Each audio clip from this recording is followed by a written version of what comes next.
ओम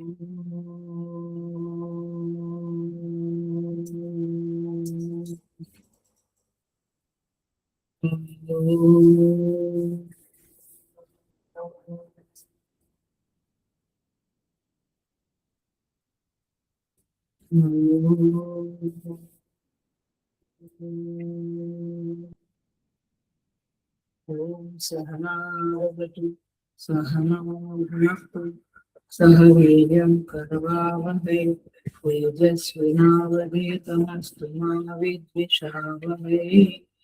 ओम शांति शांति शांति। समस्त जन कल्याणे निरतं करुणामयं Namami श्रीमद्देवं सद्गुरुं।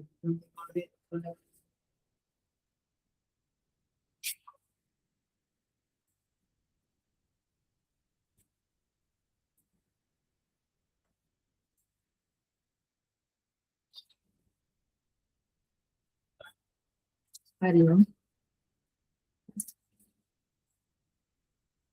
Hari Om. I welcome you all with great love and great respect in this Kaivalya Upanishad. आज 8 मई है, परम पूज्य गुरुदेव का जन्म दिवस है, अवतरण दिवस है। हम उनको प्रणाम करते हुए, उनके प्रति कृतज्ञता अर्पण करते हुए अपनी क्लास का प्रारंभ करते हैं।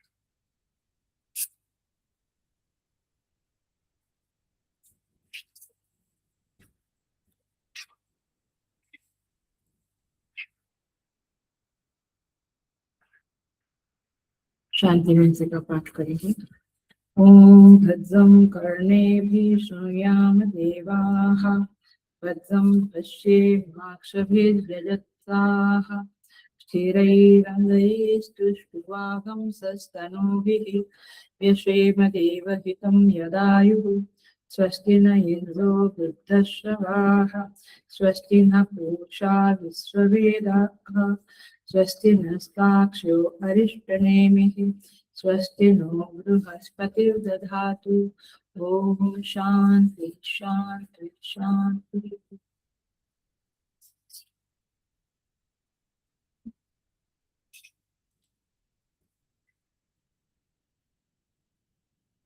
अश्वलायन शिष्य को ब्रह्मा जी ने जीव की परिभाषा कहना शुरू किया है। 12वें श्लोक में हमने देखा स एव माया परिमोहितात्मा, वह परमेश्वर ही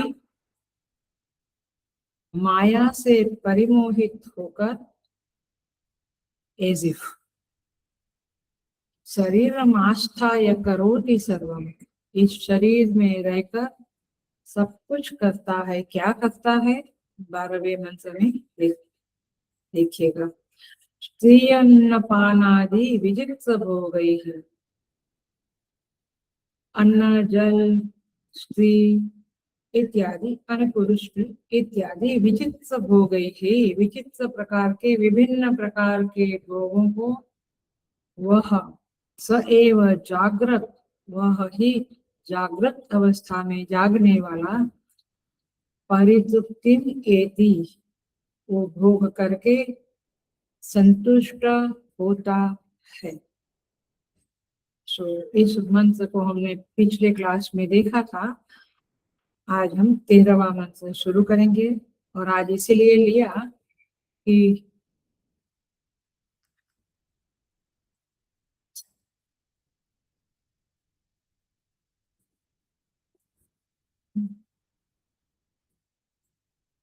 वो इसलिए लिया क्योंकि आज स्वप्न अवस्था और सुषुप्ति अवस्था, इन दोनों को भी हम देख लेते हैं, ताकि एक साथ तीनों अवस्थाएं पूरी हुई, फिर वेकेशन के बाद हम देखेंगे।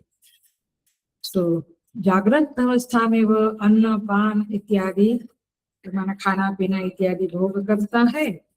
तो फिर और वो किसके कारण? माया परिमोहिता, माया से एज इफ संयुक्त हुआ, मोहित हुआ, वास्तव में नहीं, एज इफ। और अभी आएगा 13वां मंत्र स्वप्न और सुषुप्ति का, हम देखते हैं उसे। स्वप्ने सजीव सुख दुख भोक्ता स्वमायया कल्पित जीवलोके सुषुप्ति काले सकले विलीने तमो विभूतः सुख रूपमेति। ऋषि कहते हैं सजीव वह जीव स्वप्ने माने स्वप्न अवस्था में सुख दुख भोगता, जागृत में वह भोग करता है, स्वप्न में भी यही बात ऋषि कहते हैं सजीव सुख दुख भोगता। आज का क्लास वैसे देखा जाए तो बहुत इजी है और वैसे देखा जाए तो थोड़ा अटेंशन देना पड़ेगा।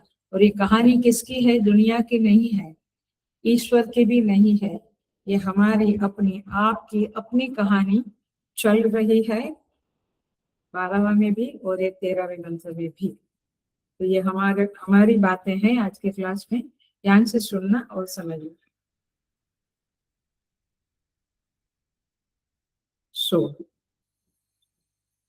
स्वप्ने सजीव सुख दुख भोक्ता स्वमायया कल्पित जीवलोके, माने अपनी माया से, इसे उधर लिखा था स माया परिमोहित आत्मा, यहाँ पे लिखा है स्वमायया कल्पित जीवलोके। ये जीव द्वारा स्वयं कल्पित संसार में, जीव द्वारा कल्पित संसार में सुख दुख का भोक्ता बनता है। कौन? वही जीव जो जागृत अवस्था में परिमोहित होकर माया के द्वारा स्त्री अन्न पान इत्यादि का भोग करता दिखता है। और स्वप्न में भी वही बात ऋषि कह रहे हैं, बट फर्क इतना है कि यहाँ पे स्वप्न में वह स्वयं कल्पित संसार का भोग करता है और जागृत में बाहर का जो जगत है उसका भोग करता है। Please understand this. और फिर सुषुप्ति काले सकले विलीने, सुषुप्ति अवस्था के समय सकले विलीने, सब कुछ विलीन हो जाने पर तमो विभूतः सुख रूपम एति, तमः अभिभूतः, तमस के द्वारा ज्ञान के द्वारा आवृत्त होकर, अभिभूत माने हार जाना, माने आवृत्त हो जाना, अथवा तमस के डोमिनेशन के कारण सुख रूपम एक सुख स्वभाव का हो जाता है। ओ, तमस में सुख है, तमस में सुख नहीं है, बट तमस में आपके सुख को, आनंद को, ज्ञान को कवर करने का, ढक देने का स्वभाव अवश्य है। और इसलिए साधना वही है कि तमस को हटाओ, धीरे धीरे रजस को भी हटाओ, सत्व में स्थापित हो जाओ।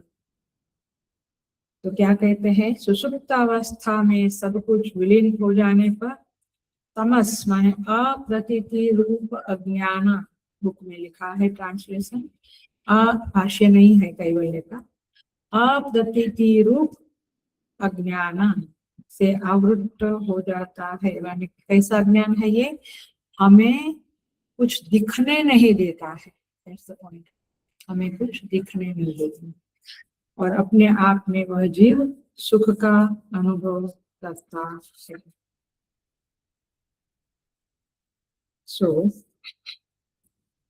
ओपनिंग ही इस तरह से करते हैं हम। 3 अवस्था हुई, आज तीनों अवस्था को क्लियर कर लेना है, क्योंकि अगला वेकेशन के बाद जब क्लास होगा तो इसी टॉपिक में अलग तरह से देखा जाएगा, अलग एंगल से ये सब देखा जाएगा। तो जागृत, स्वप्न और सुषुप्ति, बिगिनिंग में ही हम पांडुक्य उपनिषद के अनुसार इन तीनों अवस्था की अंडरस्टैंडिंग कर लेते हैं। ध्यान से सुनना। आइए, मांडुक्य का श्रुति कहती है जागृत अवस्था के बारे में, जागरित स्थानो बहिष्प्रज्ञः सप्तांग एकोनविंशति मुखः स्थूलभुक वैश्वानरः। माने जागृत स्थान, जो जागृत अवस्था है, वहां पे यह जीव बहिष्प्रज्ञ होता है, माने बाहर के ज्ञान को प्राप्त करने वाला होता है। सप्तांग, सिर से लेकर पैर तक 7 अंगों वाला, और एकोनविंशति मुखः 19 मुखों वाला है। 19 मुख क्या है? 10 इंद्रियां, 5 प्राण और 4 अंतःकरण, मन बुद्धि चित्त अहंकार। तो इस तरह से 19 मुख वाला है वह स्थूल भोग, डेफिनेशन के अनुसार स्थूल भोगों को करने वाला है। जैसे यहाँ पे दिखा है स्त्री भोग, स्त्री अन्न पान इत्यादि बाहर। और वैश्वानरः, इस अवस्था में जीव का नाम पड़ता है वैश्वानर।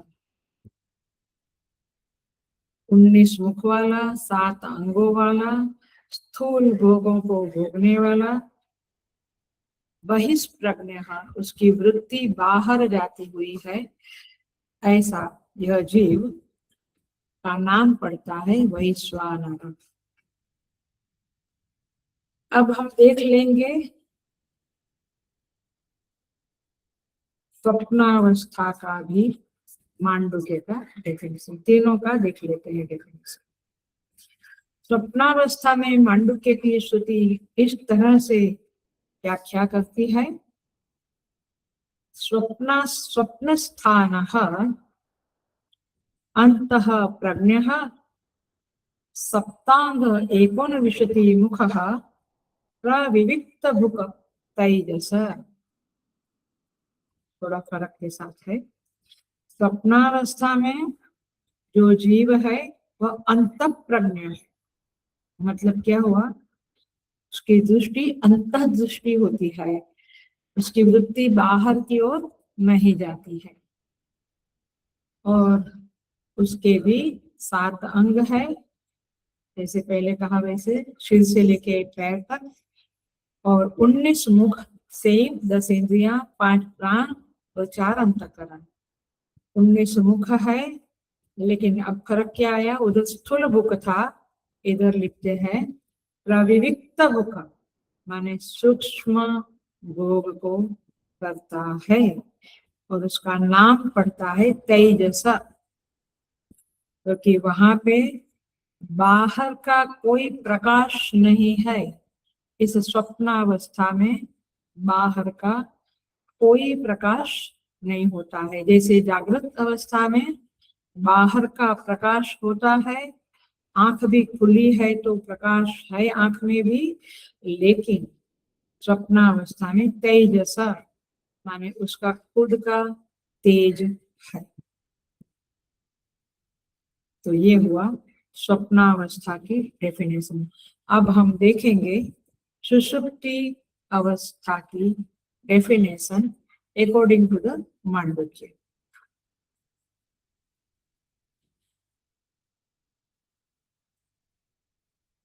वहां पे कहते हैं सुषुप्त स्थानः एकीभूतः प्रज्ञान घन एव आनंदमयो ही आनंदभुक चेतो मुख प्राज्ञः। क्या नाम पड़ा सुषुप्ति में? प्राज्ञ। जागृत में क्या था? विश्व अथवा वैश्वानर, स्वप्न में तेजस, और सुषुप्ति में प्राज्ञ। ये इंडिविजुअल का नाम है, ये टोटालिटी वाला नाम नहीं है, इतना याद रखना। तो कहते हैं सुषुप्त स्थान, सुषुप्त अवस्था में एक ही भूत, माने जीव एक रूप। जैसे स्वप्न में बहुत सारे दृश्य है, जागृत में बहुत सारे दृश्य दिखते हैं, लेकिन सुषुप्ति में एक ही भूत, बिल्कुल एक रूप होता है। ज्ञाता मात्र, प्रज्ञान घन माने ज्ञाता मात्र, एवं आनंदमयो ही आनंद भुक, वह आनंदमय रह जाता है। सुषुप्ति अवस्था में केवल आनंद ही आनंद है। जागृत और स्वप्न में सुख भी है, दुख भी है। दोनों मंत्र में ऋषि ने कहा है, ब्रह्मा जी ने कहा है सुख दुख, और यहाँ पे सेकंड में स्वप्न में सुख दुख, और वहां पे भोक्ता, भोक्ता सुख दुख का भोक्ता। यहाँ पे कहते हैं आनंद मात्र रह जाता है, और आनंद भूख वह केवल आनंद का भोग करता है। और चेतो मुख माने उसका मुख केवल चेतना है, प्राज्ञ, उसका नाम प्राज्ञ है। तो इस तरह से यहाँ पे हम देख रहे हैं मांडुक्य उपनिषद के अनुसार जागृत अवस्था, स्वप्न अवस्था और सुषुप्ति अवस्था की डेफिनेशन।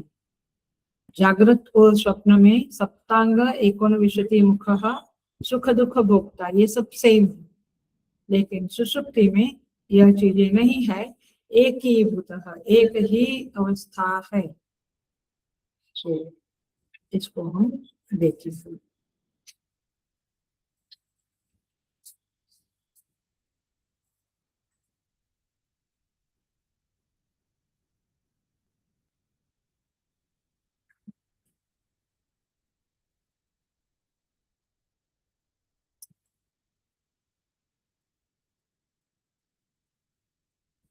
इस मंत्र में स्वप्न और सुषुप्ति दोनों अवस्थाओं का परिचय दिया गया है।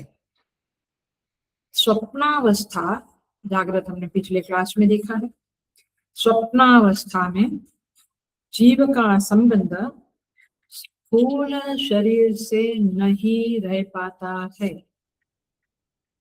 स्थूल शरीर से नहीं होता है। ये हम सबका अनुभव है।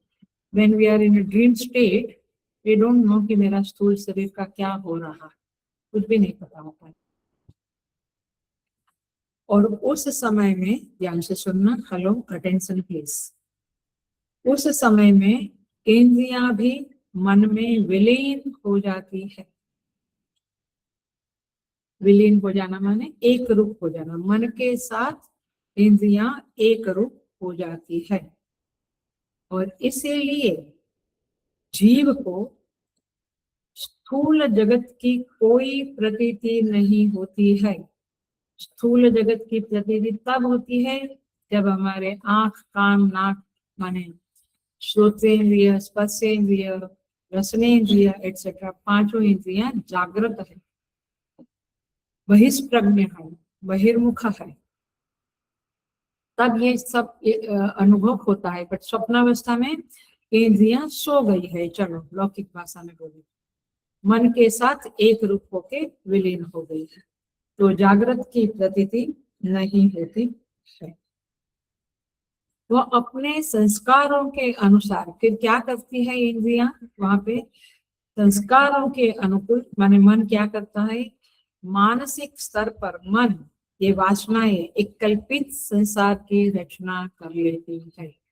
कौन करता है, मन करता है। प्रश्नोपनिषद में और मांडुक्य में और कैवल्य में, ये 3 उपनिषद में इस जीव की अवस्थाओं के बारे में वर्णन है। आप वहां पर भी देख लो, मांडुक्य और प्रश्नोपनिषद, कैवल्य में तो आ ही रहा है।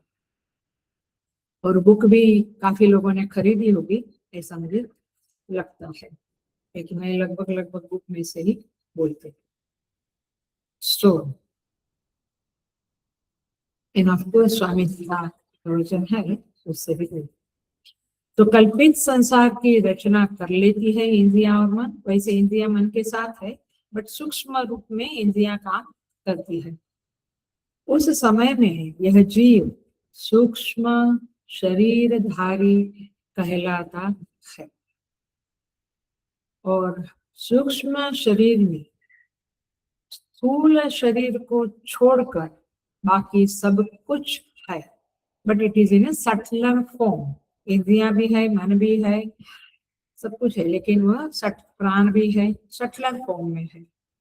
वह फिर क्या करता है, अंतःकरण भी है मन बुद्धि चित्त का, बट सूक्ष्म है। तब क्या करता है, सूक्ष्म शरीर में स्थूल शरीर को छोड़कर, चूंकि सब कुछ है, तो वह जीव इंद्रियों के द्वारा जो मन ने वासनाओं की सहाय से कल्पित भोग की सृष्टि हमारे स्वप्न में रच डाली है, क्रिएट करी है, उस सृष्टि का भोग करता है। कौन? जीव। किसके द्वारा? इंद्रियों के द्वारा। किसने बनाया ये कल्पित संसार? मन ने वासनाओं का सहारा लेकर इस सृष्टि की रचना कर डाली है।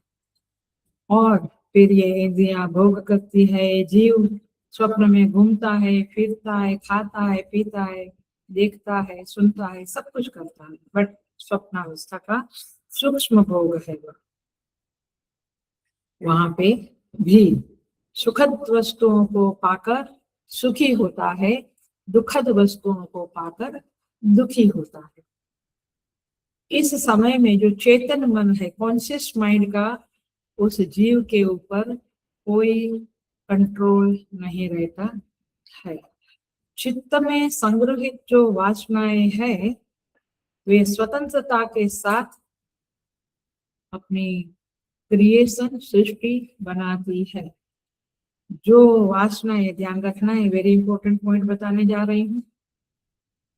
जो वासनाएं प्रबल होती है वे ऊपर आती है। माने आप समझ लो, जैसे मेच्योरिटी, क्या बोलते हैं, जब एफडी की मेच्योरिटी होती है तब हमें मालूम पड़ता है, मालूम पड़ता है मैंने हमें पता चलता है कि अब मेच्योर हो गया, उसकी एक डेट रहती है। वैसे वासनाओं का भी मेच्योरिटी का डेट रहता है, उसके मुताबिक वो डेट भगवान ही फिक्स करते हैं ना, उसके मुताबिक वे वासनाएं सबकॉन्शियस माइंड में आ जाती है। अभी पड़ी कहाँ है कि कोजल बॉडी में पड़ी है, कारण शरीर में पड़ी है, लेकिन स्वप्नावस्था में जो थोड़ी मेच्योर हुई है, ये वासनाएं ऊपर आती है, माने सबकॉन्शियस माइंड में आती है। ये वासनाएं ही चलचित्र की तरह, पिक्चर सिनेमा की तरह स्वप्न की रचना करती है। और लेकिन एक बात याद रखना, वेरी वेरी वेरी इंपॉर्टेंट बात है, अटेंशन देके सुन लो। लेकिन उसको एक गहरा पॉइंट है, और मेरे लिए हमेशा ये एक पहेली बनी हुई है, एक क्वेश्चन हमेशा मेरे अंदर रहता है कि ये जो वासनाएं ऊपर आती है, जिसके द्वारा स्वप्न की सृष्टि बनती है, ये ऊपर लाने का काम ईश्वर के संकल्प के अनुसार होता है। वैसे मन स्वतंत्रकर्ता के रूप में ये सिनेमा बनाता है, ये वासनाओं का सारा मटेरियल लेकर, लेकिन ये ईश्वर, क्योंकि कभी कभी हमें लगता है कि ऐसा तो मेरे मन ने कभी सोचा नहीं था, इस तरह का मेरा मन बिगड़ गया या अच्छा हो गया, जो भी लो, ऐसा तो कैसे हो गया। परमेश्वर ने वो अच्छी वासना को ऊपर आने का आदेश किया, अथवा उनका संकल्प हुआ, अथवा तो बुरी वासनाओं को ऊपर आने का संकल्प हुआ। परंतु जो हमें मालूम पड़ता है स्वप्नावस्था में और जागृत में भी, वो ईश्वर का उसमें संकेत होता है।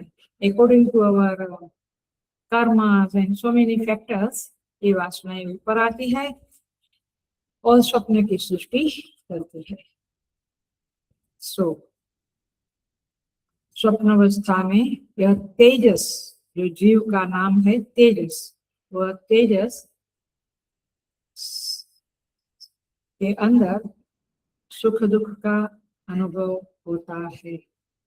और ये कोई पुस्तक की बात नहीं है, ग्रंथ ग्रंथ कहता है ऐसा नहीं, ये हम सबका अनुभव भी वेरी मच है, बहुत ज्यादा है।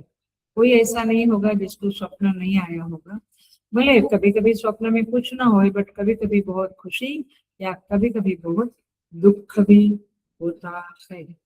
जब हमें कोई भय लगता है और भय की अवस्था में हम सो जाते हैं, तभी भी स्वप्न में कुछ बुरा दिखता है और फिर दुख होता है। So the point is this कि जागृत अवस्था और स्वप्नावस्था में क्या फर्क है पूछा जाए तो जागृत अवस्था में स्थूल शरीर को जो भोग मिलता है वो बाहर के जगत से मिलता है, पकड़ी बात। और सूक्ष्म शरीर को जो भोग मिलता है माने सुख दुख का भोग मिलता है, माने शब्द स्पर्श रूप रस गंध के द्वारा जो सुख दुख मिलता है वह अपने ही रचे हुए संसार से भोग मिलता है। जागृत अवस्था में बाहर ईश्वर रचित संसार से सुख दुख रूपी भोग मिलता है और सूक्ष्म शरीर में स्वप्नावस्था में स्वयं के द्वारा रचित जो सृष्टि है उसका सूक्ष्म भोग मिलता है। सूक्ष्म शरीर तेजस तत्व से निर्मित है। तेजस तत्व माने प्रकाश, ज्ञान। इसलिए वैसे ही भोग्य पदार्थ भी, उसके वहां पे जो भोग्य पदार्थ है वह भी तेजस के द्वारा ही निर्मित है और सूक्ष्म है। जो हम स्वप्नावस्था में ही है अभी उसी की बात कर रहे हैं, उसी को हम थोड़ा और आगे बढ़ाते हैं। आज केवल ये दो अवस्थाओं के बारे में ही वर्णन होगा।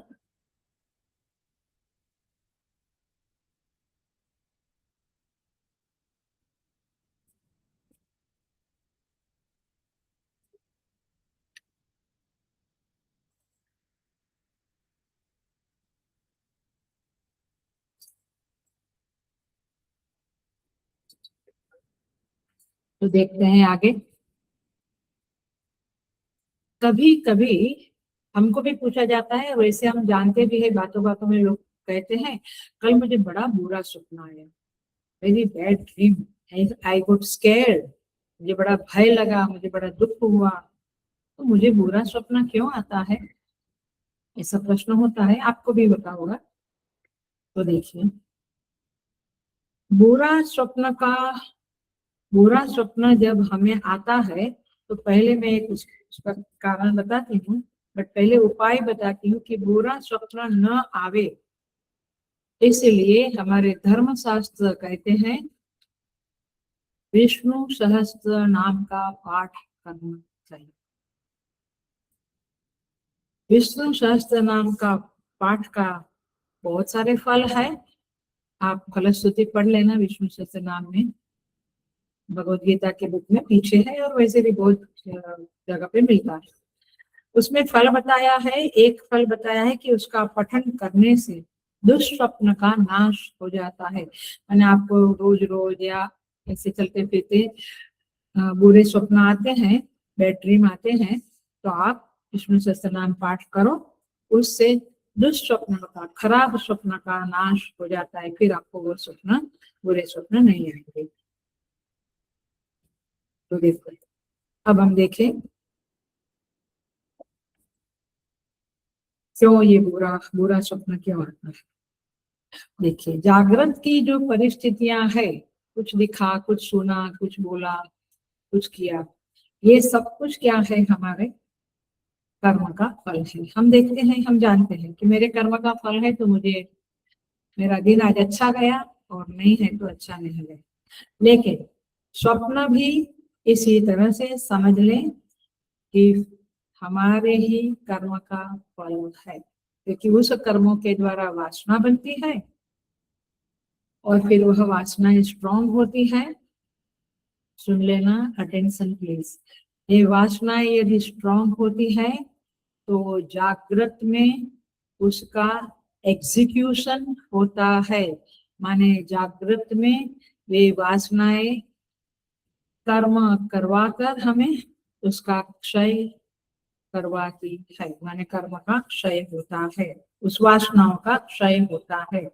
लेकिन स्वप्न जो है वह निर्बल वासनाओं का फल है। माने निर्बल दुर्बल कर्म जो हमारे थे, बहुत स्ट्रॉन्ग कर्म नहीं थे, माने हमने बहुत द्वेष नहीं किया, यूं ही थोड़ा सा नफरत कर दिया और फिर सो गए, लेकिन उसका भी फल मिलता है। तो जो निर्बल कर्म है,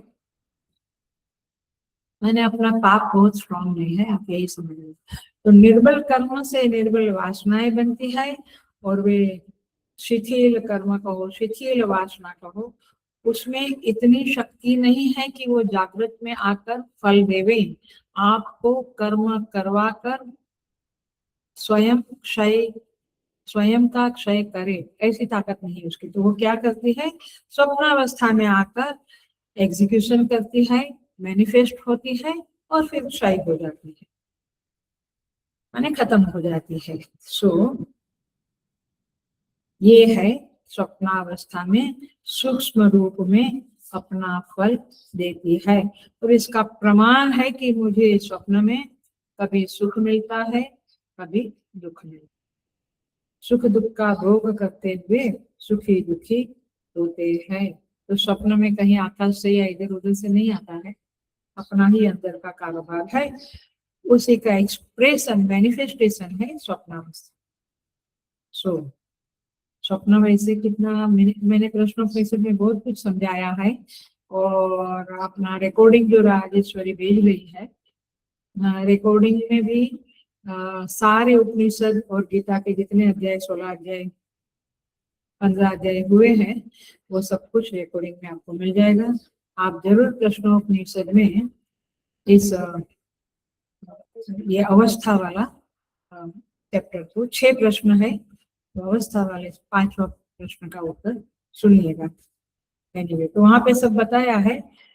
पूरा स्वप्न, हमको लगता है पूरी रात मैंने स्वप्न देखा, नहीं, ये स्वप्न जो होता है वो 2.5 मिनट, 1.5 मिनट का होता है, 1.5 मिनट का ही स्वप्न होता है। हमको लगता है आखिर रात चला, लेकिन ऐसा नहीं है। पूरा 50 साल का स्वप्न आप 1.5 मिनट में देख लेते हैं। तो इस तरह से जागृत अवस्था में जो भोग देने वाले कर्म है वो बलवान है, और वह कर्म 2 घंटा, 4 घंटा, 2 दिन, 4 दिन, 2 महीना, 4 महीना, 2 साल, 4 साल, 2 जन्म, 4 जन्म, कितना भी फल देते हैं। मैंने बड़ा बड़ा उसका आयु होता है, स्वप्न की आयु बहुत छोटी है। सो हर परिस्थिति की आयु है, स्वप्नावस्था के भी और जागृत के भी, और ये आयु हमें मिलती है कर्म से। याद रखें, स्मरण रहे, आयु तत्व पंच महाभूत से नहीं बना है। हेलो, आयु तत्व कर्म से बना हुआ है। छोटी आयु में गुजर जाते हैं या वोटेवर, इसको बड़ी लंबी आयु 100 साल की, 102, 105, 110 साल की आयु मिल जाती है। ये सब कुछ आपके कर्म के आधार पर होता है। ये जो बीमारी आती है वो तो एक निमित्त बनता है, बट बेसिकली आप आयु को लेकर आए हुए होते हैं। जन्म, मरण, आयु, विद्या, धन, ये 5 चीजें हम लेकर आते हैं, और इसके साथ ही हमें जीना पड़ता है, चाहे वो अच्छी परिस्थिति हो, बुरी परिस्थिति हो, आयु अच्छी हो, कम हो, सब कुछ जो भी हो, आपको उसके साथ जीना पड़ता है। तो यहाँ पे कहते हैं, जागृत में प्रबल कर्म अपना फल देने को आते हैं, स्वप्नावस्था में निर्बल कर्म, दुर्बल निर्बल क्या बोलेंगे, प्रिजाइल टाइप के कर्म, उससे बनी वासनाएं हमें फल देने को आ जाते हैं। परंतु यह स्वप्नावस्था एक्सक्लूसिवली हमारी अपनी होती है, वो हमारा अपना लोक है, तो किसी और का हिस्सा उसमें नहीं होता है। मेरे अकेले के कर्म, व्यष्टि कर्म के द्वारा ही ये अवस्था में हमारा भोग होता है। यहाँ समष्टि का संबंध अथवा दुनिया का, जगत का संबंध हमारे साथ नहीं होता। तो ये है स्वप्न की कहानी। अब देखें हम थोड़ा सा और सुषुप्ति अवस्था के बारे में।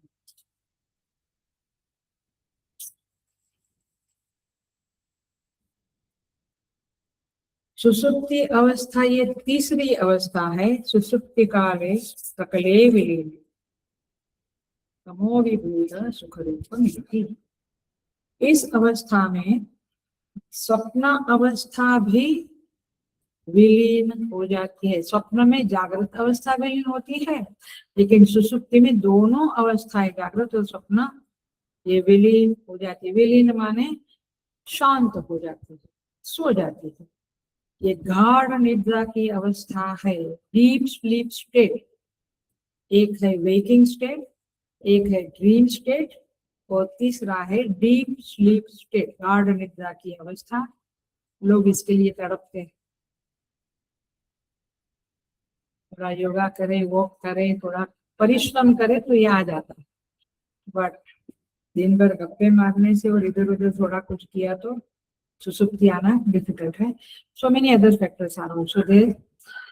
सो सुसुप्ति के समय में जब हम है, माने when we are in a deep sleep state, हमें ऐसा नहीं लगता है कि मैं अज्ञान की दशा में हूँ, क्योंकि यहाँ पे क्या शब्द लिखा है, तमो विभूत। यहाँ पे तमस छाया हुआ होता है। जागृत में सत्व भी है, रज भी है, तम भी है। थोड़ा बहुत तो तम है ही, आलस आती है, प्रमाद होता है। स्वप्न में स्वप्न में भी तीनों रहते हैं। कभी अच्छा स्वप्न आता है संतों का, या मंदिर के भगवान, हमें हमें हमें अयोध्या के राम जी दिखते हैं स्वप्न में, या जो भी। सो सत्व रजस, वहां पे हम बहुत काम करते हैं स्वप्न में भी। ट्रेकिंग करते हैं, यात्रा करते हैं। अभी होने वाली है हमारी यात्रा का डिक्लेरेशन, थोड़े ही दिन में, विद इन अ वीक हो जाएगा। सो ये सब कुछ दिखता रहता है, लेकिन सुषुप्ति अवस्था में ओनली तमस, सत्व और रज भी शांत हो गए हैं। तमस की अवस्था है, वहां पे और कोई चीज की अनुभूति नहीं होती है। इस अवस्था में मन भी, जो स्वप्नावस्था में काम करता था, मन भी शांत हो जाता है, माने अंतःकरण भी शांत हो जाता है, इंद्रिया भी शांत हो जाती है, निष्क्रिय हो जाते हैं ये लोग, और बीज रूप से कारण शरीर में प्रविष्ट हो जाते हैं। ये वासनाएं जो कारण शरीर में रहती है, वो वहां पे सो जाती है, शांत हो जाते हैं। वासनाएं वहां है, आपके कारण शरीर में है, लेकिन उसका अनुभव करने वाला कोई नहीं रहता है। वो संघात चेतना याद नहीं करना, वो 13वां अध्याय वाली वो रहती है, बट मन वगैरह सब कुछ शांत हो जाता है। तो परिणाम स्वरूप वहां पे न शब्द है, न स्पर्श है, न रूप है, न रस है, न गंध है, कुछ भी नहीं। इस अवस्था का अनुभव हमें, इसकी स्मृति जो जागृत अवस्था में होती है तब मालूम पड़ता है। इवन स्वप्नावस्था में हमको ये नहीं लगता है कि मैं स्वप्न देख रहा हूँ, नो नॉट इट। सो ये है कारण शरीर का कॉम्बिनेशन यहाँ पे है सुसुप्ति में। स्वप्न में सूक्ष्म शरीर और कारण शरीर, जागृत में तीनों शरीर रहते हैं, माने तीनों शरीर का एग्जीबिशन होता रहता है। तो ये कारण शरीर बेसिकली क्या है, तमो विभूत। सुषुप्ति अवस्था कारण शरीर की का एक्सप्रेशन है। तो कारण शरीर माने वासना, अविद्या, अज्ञान, अहंकार।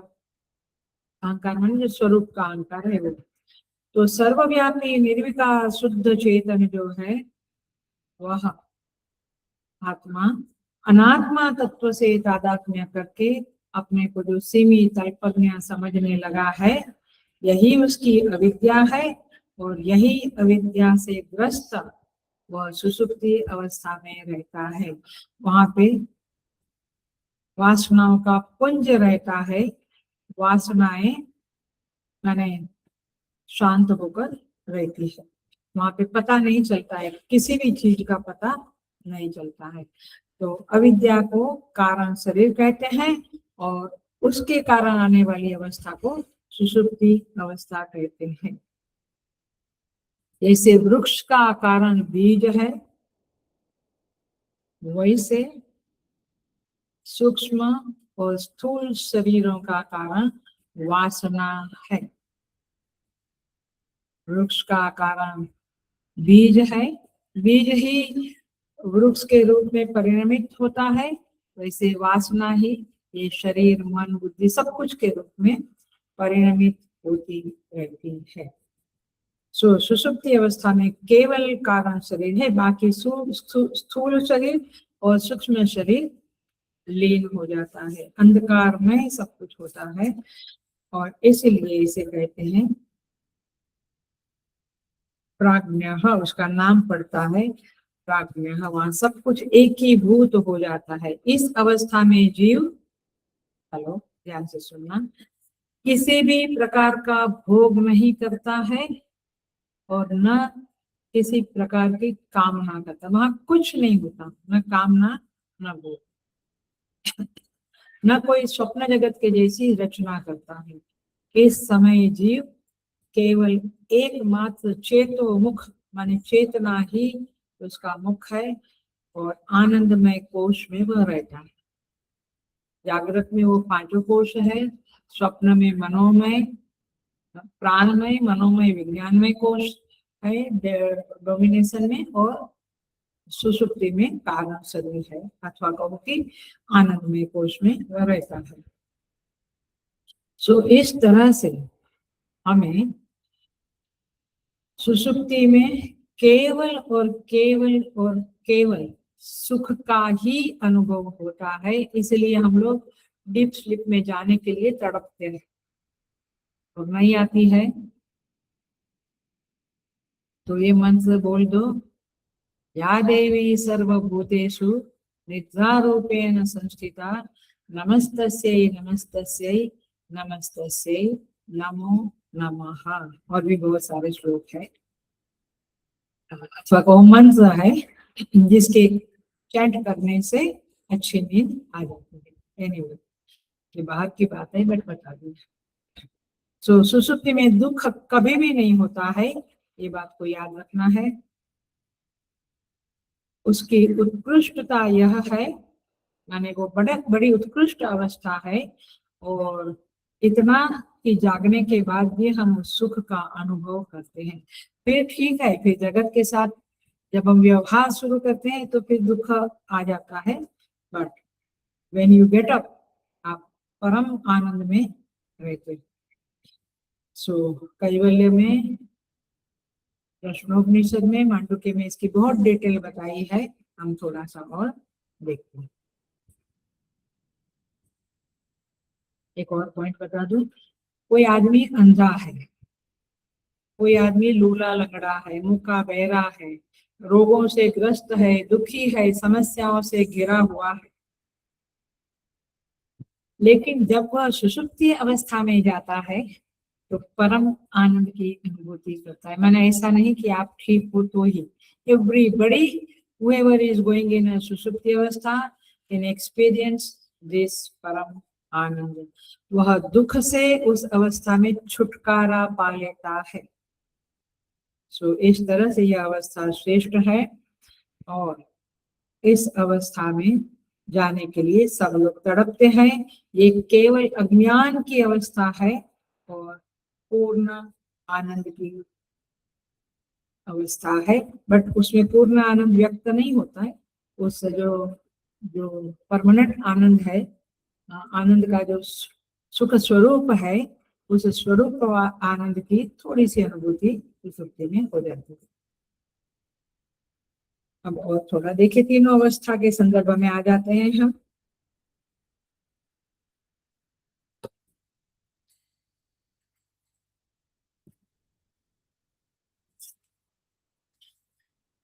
ये सुषुप्ति अवस्था में एक बात और, दो तीन बात और देख लेते हैं। वहां पे तमोगुण की प्रधानता है, सारा दृश्य विलीन हो जाता है, और जब हम वहां जाते हैं तो संत लोग थोड़े आनंद मंगल से उसका वर्णन ऐसे करते हैं, वेदांत भी ऐसे ही करता है, बट संत लोग थोड़ा सा लौकिक एग्जाम्पल देकर बताते हैं कि जैसे गंगा जी में हम पानी भरने गए और लोटे का ढक्कन खोला ही नहीं, पानी में डाला और बाद में उसको बाहर निकाल दिया, तो उसमें पानी भरेगा क्या? नहीं भरेगा। तो जैसे ढक्कन वाला लोटा ऐसे ही वापस आता है, वैसे यह जीव सुषुप्ति में जाकर वापस आ जाता है। माने जैसा मूर्ख था, अज्ञानी था, वैसा ही अज्ञानी होकर वह वापस आता है। मतलब कि उसके अंदर कोई चेंज नहीं होता है, उसकी बुद्धि में कहीं पर भी। तो इस तरह से यहाँ पे कहते मूर्ख बनकर गया था, मूर्ख बनकर ही उठता है। उठ गया तो बदलाव नहीं, परंतु वह उसको थोड़ा सुख का अनुभव होता है, जैसे लोटा में पानी की बूंदे थोड़ी चिपक जाती है, बट जो सुखरूप तत्व है उसको वह स्पर्श नहीं करता है। जैसे लोटा के अंदर पानी का आना नहीं होता है, ऐसे सुखरूप आनंद रूप आत्मा को वह स्पर्श नहीं करता है। सो आंख पे पट्टी बांध के जैसे हम कुछ देख नहीं पाते, वैसे सुसुप्ति अवस्था में गया हुआ जीव आत्मा के आसपास रहता है, क्योंकि जागृत बाहर का सर्कल समझ लो, स्वप्न उसके अंदर का, कारण शरीर उसके अंदर का, और उसके अंदर आत्मा है। ऐसा एक यो वेद निहितम गुहायाम परमे व्योम, इसे इस तरह से थोड़ा लौकिक तरह से समझना है। न जानामि किंचित, वहां पे कहते हैं कि कुछ भी नहीं पता था। तो क्या हुआ? बस बढ़िया था, very nice, I felt so good, I was in a very happy state, that's it. So सुषुप्ति अवस्था का ये वर्णन है। अब हम तीनों अवस्था को लेकर थोड़ा सा बात करेंगे। जागृत, स्वप्न, सुषुप्ति, तीनों की तीनों जीव की अवस्था है। अब इसका थोड़ा सा तो कि कैरेक्टरिस्टिक्स, लक्षण थोड़े देख लेते हैं। जब जीव किसी एक अवस्था में होता है, जैसे अभी हम जागृत में है, तो दूसरी दो अवस्थाओं का अभाव रहता है।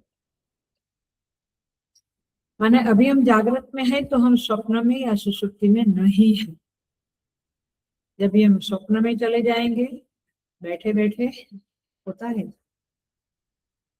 सांदीपनि में गुरुकुल में आओ और 70-80 लोगों का क्लास है, चल रहा है, स्वामी जी बहुत डीप बोल रहे हैं, एक आधा कोई ब्रह्मचारी ब्रह्मचारिणी ऐसे क्या बोलते उसको झोंका आ जाता है, माने स्वप्न में चले जाते हैं, नींद में चले जाते हैं। होता रहेगा, आप लोगों में से भी होता होगा, आई डोंट नो, क्योंकि यहाँ पर्दे बंद है और पता नहीं चलता है। एनीवे, सो जागृत में है तो दोनों स्वप्न सुषुप्ति का अभाव है। स्वप्न में गए तो जागृत इन सुषुप्ति का अभाव हुआ, सुषुप्ति में गए तो जागृत इन स्वप्न का अभाव हो जाता है।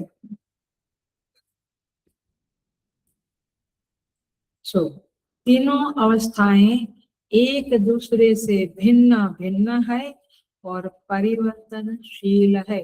एक अवस्था कंटिन्यूअस में रहती है, फिर दूसरी आती है, चलो 12 घंटा 14 घंटा के बाद 16 घंटा, अलग अलग अवस्थाओं में हम घूमते रहते। कौन घूमता रहता है? हेलो, वह जो जीव है, जो दृष्टा है, इन तीन अवस्थाओं का दृष्टा, इनसे भिन्न एक चेतन तत्व है, जो जीव घूमता है उसको वह देख सकता है, देखता रहता है। वह स्वयं परिवर्तित नहीं होता है और उसमें कम ज्यादा वृद्धि ह्रास भी नहीं होता है। वह ये बदलती हुई अवस्थाओं को देखने वाला दृष्टा, सीयर है, SEER, सीयर। वह चेतन यथावत बना रहता है और ये अवस्थाएं बदलती रहती है, जीव की ये अवस्थाएं बदलती रहती है। अब एक गहरा प्रश्न आ रहा है, आपको और ज्यादा ध्यान देना पड़ेगा। प्रश्न यह है, जैसा जिस प्रकार से स्वप्न अवस्था में स्वप्न का और सुषुप्ति का, डीप स्लीप का जो सुख है, उसकी स्मृति हमें जागृत में होती है, यस होती। वैसे जागृत की स्मृति स्वप्न में भी नहीं होती, सुषुप्ति में भी नहीं होती है। और इसीलिए यहाँ पे स्पष्ट उत्तर है क्यों ऐसा होता है, क्योंकि बुद्धि तीनों अवस्थाओं में सक्रिय और सचेत नहीं रहती। तीनों अवस्थाओं को देखने वाली बुद्धि नहीं है, बुद्धि तो अवस्था का एक अंग है। तो तीनों अवस्था में बुद्धि सक्रिय नहीं है, जागृत में है बट स्वप्न में नहीं है। स्वप्न में चेतन मन विश्राम करता है, और इसीलिए कोई तो है, जिसे हम 13वें अध्याय के मुताबिक संघात चेतना कहेंगे, बट यहाँ पे हम चेतना ही कहेंगे, दृष्टा ही कहेंगे। वही चेतन मन, मान जो चेतन मन जब निष्क्रिय होता है तब ये चेतना जागृत होती है। और इसीलिए सुषुप्ति की भी स्मृति और स्वप्न की भी स्मृति इस चेतन को, इस आत्मा को होती है, अथवा कहो कि जीव को होती है। सो ये मन को नहीं होती है, क्योंकि मन तो स्वप्न में क्रिएशन में पड़ा है, सुषुप्ति में डीप स्लीप में पड़ा है, मैंने शांत हो गया है। सो निष्कर्ष क्या है, इसका कंक्लूजन है, तीनों परिवर्तनशील अवस्थाओं का साक्षी एक चेतन तत्व है। उसी को आत्मा कहते हैं, उसी को साक्षी कहते हैं, और उसी को शाश्वत तत्व कहते हैं। इस तरह से तीनों अवस्थाओं का वर्णन है, थोड़ा और भी देख लेते हैं। तत्वबोध के अनुसार, बहुत बड़ा ग्रंथ है, जबरदस्त ग्रंथ है, बेसिक टेक्निकल वाला ग्रंथ है, माने डेफिनेशन एंड सिद्धांत वाली बातें। उस तत्वबोध में जागृत अवस्था के लिए डेफिनेशन है, हमने मांडुक्य की डेफिनेशन देख ली है, अभी हम तत्वबोध के अनुसार तीनों अवस्था की डेफिनेशन देखते हैं। तो जागृत अवस्था के लिए कहते हैं, श्रोत्रादि ज्ञानेन्द्रिय ही, सुन लेना, श्रोत्रादि ज्ञानेन्द्रिय ही शब्दादि विषय ही च ज्ञायते, माने श्रोत स्पर्श इत्यादि इंद्रियों के द्वारा, ज्ञानेन्द्रियों के द्वारा, और शब्दादि शब्द स्पर्श रूप रस गंध विषयों के द्वारा जो जानी जाती है, ज्ञायते यत् सा जागृत अवस्था। ये है जागृत अवस्था, जहाँ पे इंद्रियां और विषय का संयोग होता है और हमें ज्ञान होता है विषय के संदर्भ में। स्थूल शरीराभिमानी आत्मा विश्व इति उच्यते, और ये स्थूल शरीर की अवस्था है और इसे भोगने वाले का नाम है विश्व। ये तो मांडुक्य के मुताबिक भी वही है। स्वप्नावस्था की क्या डेफिनेशन है तत्वबोध के अनुसार, कहते हैं, जागृत अवस्थायाम यत् दृष्टम यत् श्रुतम तज्जनित वासनया निद्रा समये यह प्रपंच प्रतीयते सा स्वप्नावस्था। जागृत अवस्था में जो जो सुना है, देखा है, भोगा है, उसके द्वारा जो वासना उत्पन्न हुई है निद्रा के समय में, मैंने डीप स्लीप में जाते हैं तभी जो वासनाएं वो भोगों के द्वारा उत्पन्न हुई है, वो प्रपंच का रचना करती है और वो प्रपंच प्रतीयमान होता है, उसे स्वप्नावस्था कहते हैं।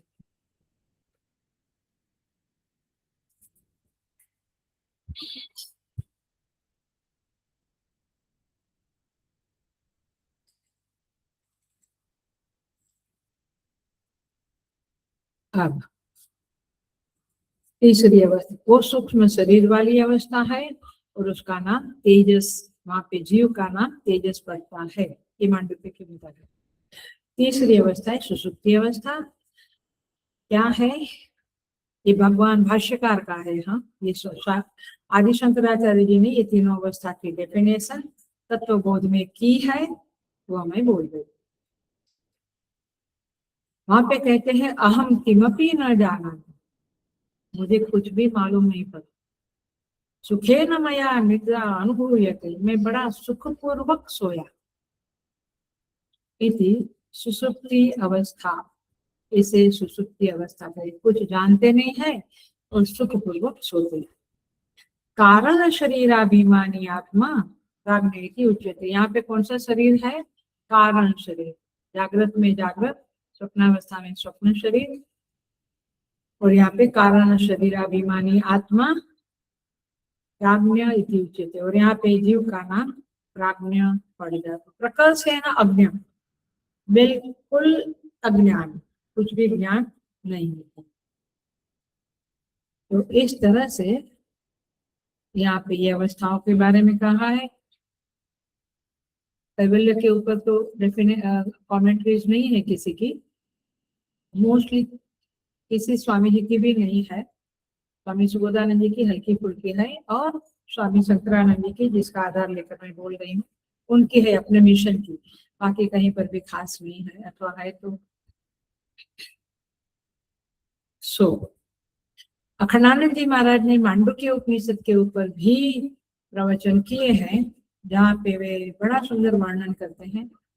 और अखंडानंद जी महाराज ने मांडुक्य उपनिषद के प्रवचन में काफी बातें समझाई है, जिसका सहारा लेकर मैं बोलती हूँ। वे कहते हैं जागृत में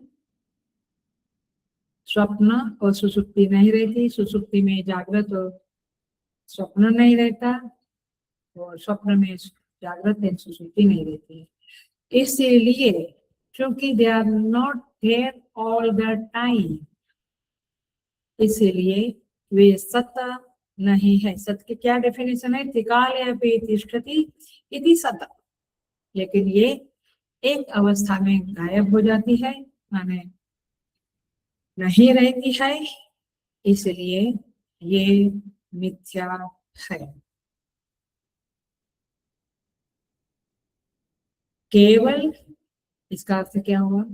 ये साक्षी में एक गहरा और डीपेस्ट वेदांत बोल रही हूँ, इसलिए कहा जाता है अथवा समझा जाता है कि ये अवस्थाएं साक्षी में भास रही है, साक्षी में इसका आभास हो रहा है, साक्षी में यह प्रतीयमान हो रही है। जैसे आपका टीवी का पर्दा, सब पीपीटी करते हैं जो भी, टीवी के स्क्रीन पे जैसे आवाज आती है, और जो चलचित्र की तरह ये दृश्य आते हैं जाते हैं, वैसे ये अवस्थाएं साक्षी के पर्दे पे, ऐसे बोलना पड़ेगा, बोल रही हूँ आपको समझाने के लिए।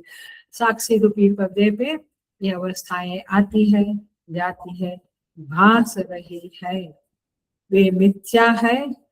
हेलो, इसीलिए इसीलिए उसके साथ जुड़े हुए पदार्थ भी मिथ्या है। आ गया आपका जगत मिथ्या वाली बात। तो ये है मांडुक्य, और ये है कैवल्य के इस मंत्र का अंडरस्टैंडिंग। जागृत में वह जीव स्वतंत्र करता है, स्वप्न में वह जीव भोगता है। जागृत में स्वतंत्र करता है बट परतंत्र भोगता है, ये वाक्य ऐड कर लो। जागृत अवस्था में कर्ता स्वतंत्र है, कर्म करने की स्वतंत्र है, लेकिन भोक्ता परतंत्र है। वह जो भोक्ता है जागृत का, वो परतंत्र है, जो भगवान फल देगा वो भोगना करता है। स्वप्न में भी वह करता है सूक्ष्म शरीर के द्वारा और भोगता है, सूक्ष्म भोगों को भोगता है। अब देखो, जागृत में तीनों शरीर सक्रिय है, स्वप्न में स्थूल शरीर अक्रिय है, सुषुप्ति में अन्नमय कोश, मनोमय कोश और विज्ञानमय कोश अक्रिय है। प्राणमय कोश और आनंदमय कोश वहां पे फंक्शनिंग है। तो इस तरह से अलग अलग अवस्था में अलग अलग शरीर और अलग अलग कोश फंक्शनिंग है और कुछ नॉन फंक्शनिंग है। और एक बात अखंडानंद जी महाराज कहते हैं, स्वप्न जो है वो हमें सृजन की सामर्थ्य की याद दिलाते हैं। माने मनुष्य में क्रिएटिविटी जबरदस्त भरी है, इस बात का प्रमाण है स्वप्नावस्था, क्योंकि वहां पे जीव सृष्टि को क्रिएट करता है, स्वप्न सृष्टि का क्रिएशन करता है। और इसलिए हमें समझना चाहिए कि हमारे अंदर सृष्टि बनाने की सामर्थ्य है। और आगे की बात तो जरा ज्यादा ही विचार करने जैसी है और एक्सेप्ट करना जरूरी है। क्या सुसुप्ति अवस्था जैसे स्वप्न की अवस्था याद दिलाती है कि तुम क्रिएटिविटी कर सकते हो, यू आर द क्रिएटर, ऐसे सुसुप्ति अवस्था याद दिलाती है कि तुम्हारे अंदर त्याग का सामर्थ्य है, सृजन का सामर्थ्य है। ये बताया स्वप्न के द्वारा। अब सुषुप्ति के द्वारा क्या बता रही है ये अवस्था? हे जीव, तुम्हारे अंदर त्याग का सामर्थ्य, क्योंकि उस अवस्था में हमने सब कुछ, गाड़ी, बंगलो, घर, हमारा कबाड़ भरा हुआ जो वस्तु का है वो कबाड़, सब कुछ छोड़ दिया, सबका त्याग कर दिया सुषुप्ति अवस्था में। इवन स्थूल शरीर और सूक्ष्म शरीर की अवेयरनेस का भी त्याग कर दिया। कारण शरीर की भी अवेयरनेस नहीं रहती है, कारण शरीर रहता है। तो सुषुप्ति अवस्था बताती है कि आप में त्याग का सामर्थ्य है। तो इस तरह से अखंडानंद जी महाराज इन अवस्थाओं के संदर्भ में हमें कुछ कुछ कहते हैं। और भी बातें मांडुक्य में बताई है कि जागृत अवस्था में जीव दक्षिण आंख में रहता है, मैंने शायद पिछले क्लास में बताया है, रिफर कर लेते हैं। स्वप्न में कंठ में जो पूरी तत्व नाड़ी है उसमें रहता है, और सुषुप्ति में आत्मा में रहता है। माने आत्मा के ऊपर जो अविद्या है उस अविद्या में रहता है, वे आत्मा के वेरी क्लोज, बट अविद्या का कवर है करके जीव उस आत्मा से एक नहीं हो सकता है। जैसे गंगा का पानी लेते समय लोटा के ऊपर ढक्कन है तो पानी नहीं आता, वैसे इस जीव को आत्मा का स्पर्श नहीं होता, but very close to the self. जब पूरी तत्व नाड़ी का द्वार पित्त से आक्रांत हो जाता है तो जीव स्वप्न में से सुसुप्ति में सरक जाता है। हमें अनुभव होगा, हम रात को स्वप्न देखते देखते कभी कभी सुसुप्ति में चले जाते हैं। We don't know how, but it happens like this. और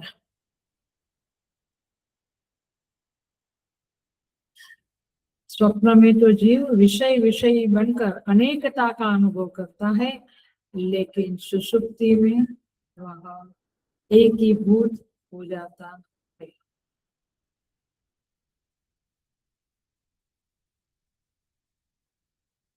स्वप्न में हमें ज्ञात होता है कि हमारी कल्पना शक्ति, क्रिएटिव शक्ति बहुत हमारे अंदर भरी हुई है, और सुषुप्ति में हमें ज्ञात होता है, ये सुन लेना, कि सबका अभाव रहते हुए भी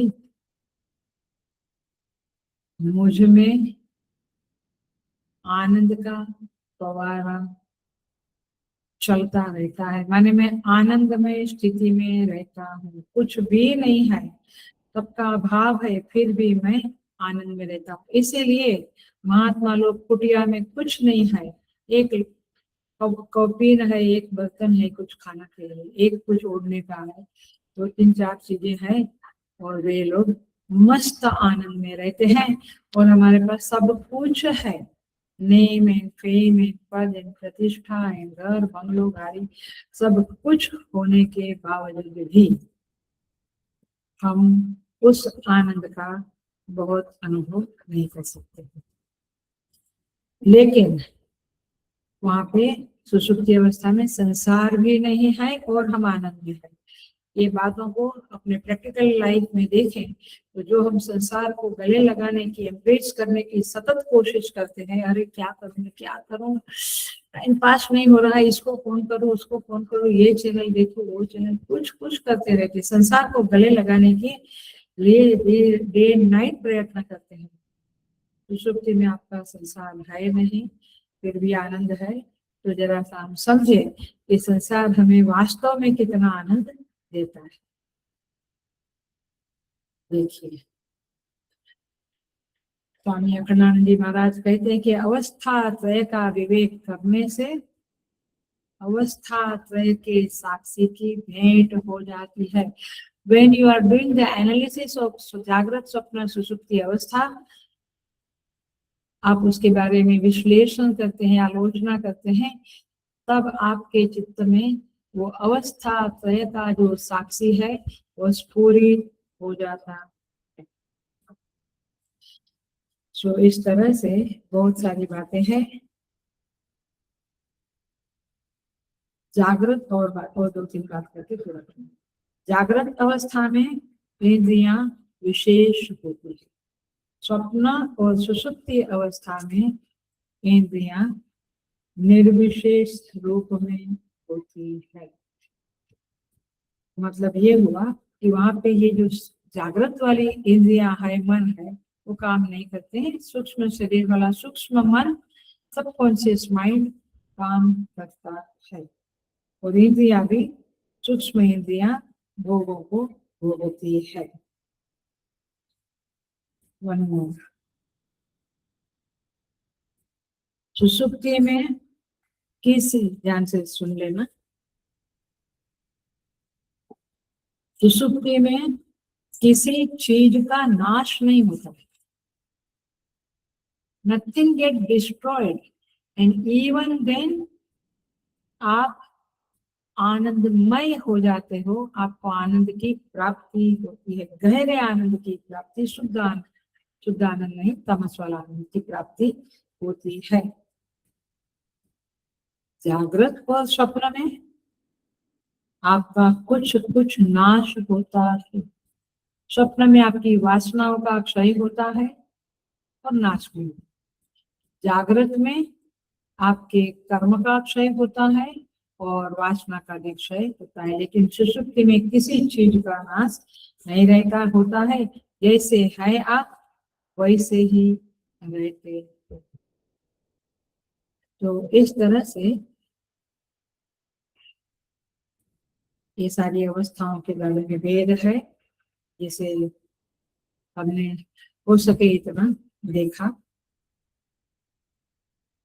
और आगे का जो श्लोक आएगा, मंत्र आएगा, वो थोड़ा इसी के साथ जाएगा, लेकिन थोड़ा सा उसका फर्क होगा। यहाँ पे कहेंगे कि पूर्व जन्मों के कर्मों के संयोग से वह जीव स्वप्न देखता है और जागृत में भी आ जाता है पूर्व के कर्मों के कारण, और यह जीव जन्म लेकर ये 3 पूर्व में खेलता है। 3 पूर्व माने ये जागृत अवस्था, स्वप्न अवस्था, सुषुप्ति अवस्था, ये 3 पूर्व में खेलता है और उसी से सकल विविधता की उत्पत्ति होती है, परंतु उस जीव का आधार जो है वो एक है और आनंद स्वरूप है। इस तरह से यह एक आत्म तत्व, चेतन तत्व के बारे में 14वें मंत्र में बात होगी, उसको हम बाद में देखेंगे। ओम पूर्णमद पूर्णमिदं पूर्णात् पूर्णमुदच्यते पूर्णस्य पूर्णमादाय पूर्णमेवावशिष्यते। ओम शांति शांति शांति। हरि ओम। श्री गुरुभ्यो नमः। हरि ओम। राजेश्वरी।